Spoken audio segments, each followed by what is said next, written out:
So, as promised, today we're going to be going over how to build feudalism into your fantasy worlds and how you can use it in both your world building and in your general TTRPG campaigns. If you've not watched my first video on feudalism, I would advise to go have a look at that now so you have a better understanding of what feudalism is and a lot more of the context that I will be using in this video. But main thing to remember is you have serfs, yeomen, knights, nobles, and kings in that order, sort of. The feudal triangle's a mess, and anyone who is a knight or above, their job is basically to fight in the military. Wow, my last video could have been 12 seconds long. Hey ho. So the first thing we're going to look at is reskinning the feudal system. For those of you unaware, reskinning essentially means the only changes we make to the feudal triangle and the feudal system are purely aesthetics, the names and how things look. Everything else, from people's ranks and their jobs, remains ultimately the same. Now, as I said previously, it's the job of the knights to do the battling, the fighting, and basically spend all their income that they get from their peasants on military service, their equipment, and fighting. Traditionally, knights fought as mounted cavalry, but how they fight in your fantasy world is up to you. For example, in a traditional fantasy setting, you could make all the knights nerds. That is, make them wizards, who spend all of their income on expensive inks and parchments to be able to become better wizards. These nerds could even have wizards' duels in the same way that medieval knights would have tourneys, to sort of prove each other's worth and perhaps even ransom each other's spellbooks back to each other upon victory. You wouldn't even necessarily need to change any names. Knights could still be knights, just make sure you tell your players that the social norm is that they're wizards before the game starts, probably in a session 0, just because it makes no sense for their characters not to know this. But you could still rename things to wizards, high mages, etc. if that's the way you wanted to go. And one of the best things about this system is that you don't have to change anything else. Serfs and peasants would still serve their wizard knights the same they would serve ordinary knights. They work the land, and in times of war might form common foot soldiers to fight against enemy armies, whilst the knight wizards would do the heavy lifting. Actually, if you've watched my previous video on the printing press, doing these two things together might be a really good way of writing a story where the invention of the printing press is threatening the livelihoods of these traditional knightly mages. Now that spellbook can be printed off cheaply, it's really de-skilling their job. But maybe instead of wizards, you could have sorcerers, really lean into that blue-blooded power element that comes with nobility. But I think if you wanted to do this, you'd have to think about what themes you want on your table. Not all games, not all tables suit nobility is literally better because it's how they were born. It depends on what themes you're running. In fact, this doesn't just work for medieval fantasy settings. You could continue feudalism up to perhaps modern day, where knights form tank squadrons with one another. In fact, you could have a knightly tank commander and his squire crew running a single vehicle. Or perhaps even knights of the air, and have knights acting as fighter pilots in modern war.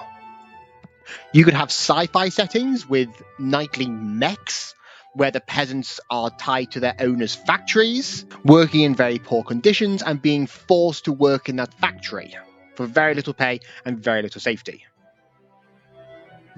No comment. Hell, you could even have a Mad Max-style feudal system where knights ride around in the vehicles whilst the scavengers, looters and miners work as their serfs and yeomen, paying their taxes to their knight who then protects them in these outrageous vehicles. So long as you have a noble duty to fight in military battles, you can apply the feudal system to any system you like. And if you want to change up the feudal system for your own settings, you of course can. I personally would try to stick to a military nobility, and I think if you take that away, you move too far away from the feudal system. But you do you at the end of the day. Just think about what obligations each section of the triangle and each section of the system owes to one another. The second thing we're going to talk about is one thing that really differentiates real world history to that of fantasy, and that's the role and duty of God. As I discussed in my last video, kings get their supreme authority from God, and religious people might disagree with me, but God doesn't really sort of directly get involved in local and political matters.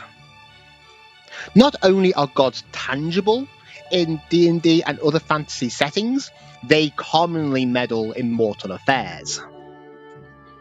A king who derives their power directly from a god has all the authority in the world to do whatever they like in their kingdoms. Are the peasants and nobles unhappy? Take it up with God. See what they have to say on the matter. Peasants revolting against their king because they can't feed themselves? Well, looks like you're going to have to deal with God now. Good luck with that as you get smited, cast down by a god. But this is also potentially a double-edged sword for kings and other leaders. Because the god has no loyalty to you. If you're the king, you could do something to displease your god, and suddenly you have no authority or power anymore. Additionally, the god could find a new favourite who's now suddenly king. You unhappy with your sudden demotion? Well, see how well that went for the peasants who were revolting a few minutes ago. Yeah, not going to go well for you. You could also potentially have the king and other nobles as a fantasy creature. The one that comes to mind is dragons, having a literal dragon as the king and potentially as the nobles. Maybe the knights as well, if you want to break it up like that, who would act as the military wing of the king and the army, and then they would rule over the serfs and peasants who were humans and other races as well. Potentially an option. You do maybe need to think about how the longevity of these dragons would affect the feudal system, but just consider it, and it's just something else to think about when you're world building. But I would like to take a moment out of this video to say that if aesthetics and themes are as important at your table as they are at mine, then why should that stop at world building?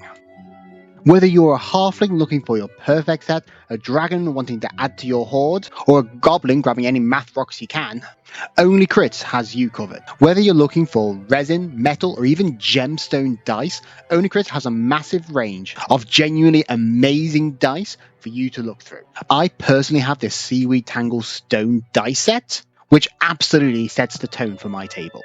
And if you simply can't get enough dice, you can sign up to their Mystery Dice Set subscription, meaning you can get a brand new set of dice every month, 2 months, or 3 months at a massively discounted rate. So if you're looking for great looking dice that won't break the bank, check out Only Crits using the link below, and use the code HALFLINGSROCK for an additional 10% off at checkout, and in doing so you'll help support the channel.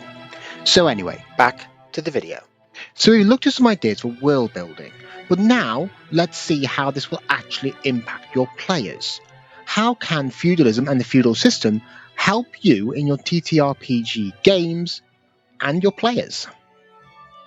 So the first thing I'm going to mention is something I think a lot of us will already at least subconsciously do, and this is how to level your quests. And this is the classic Session 1 Save Kitten, Session 40 Kill God. When your players first start out as low-level local adventurers, most of their targets and their services should be employed by yeomen, and those people further down the feudal system. This will be your classic fetch quests, your clearing out the dungeon of rats from beneath your local tavern keeper, protecting a merchant's caravan, and these should come with the rewards you'd expect from these positions. But as your reputation gets better, you might catch the attention of the local knight, who will offer you more dangerous missions for higher reward. After all, they earn more money, they're able to pay you better. And this will then continue. Working with the local knight for a few times might gather the attention of one of the local nobles, and then eventually working your way up to the king. By bearing the feudal system in mind, you can plan NPCs that it would make sense for them to be giving you these quests. At the end of the day, what king has the time and the effort to hire mercenaries to deal with rats in their basement? And finally, we have players directly involved in the feudal system.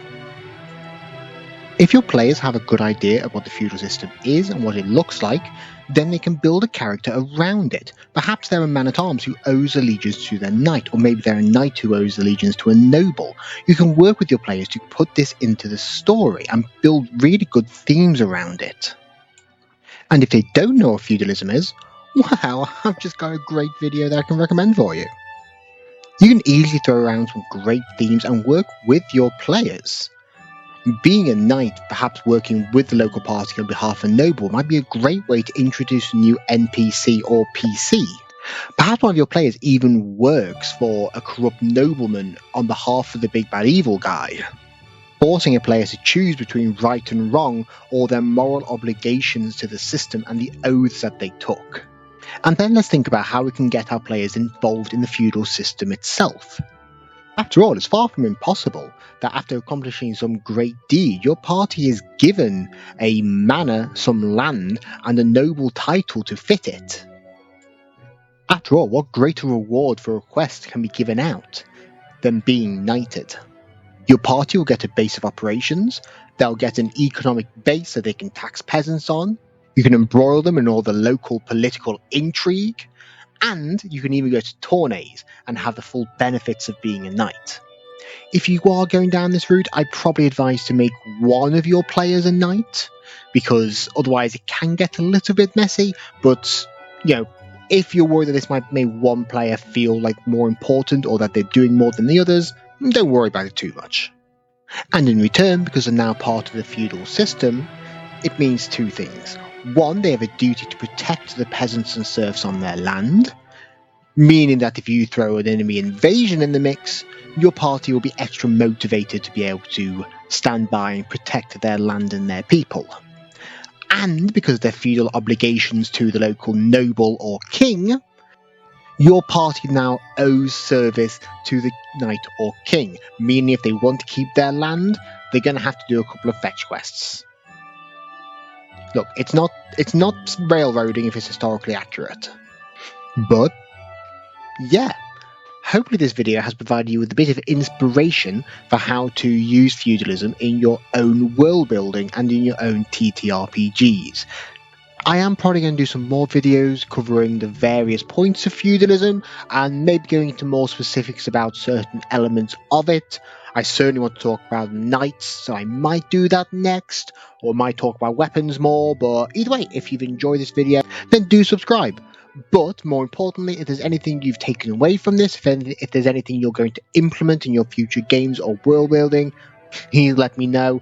It's genuinely a huge thing just to hear that people are listening to this, never mind actually using it in their campaigns. But until next time, I'm Bearded Halfling, and thank you for listening.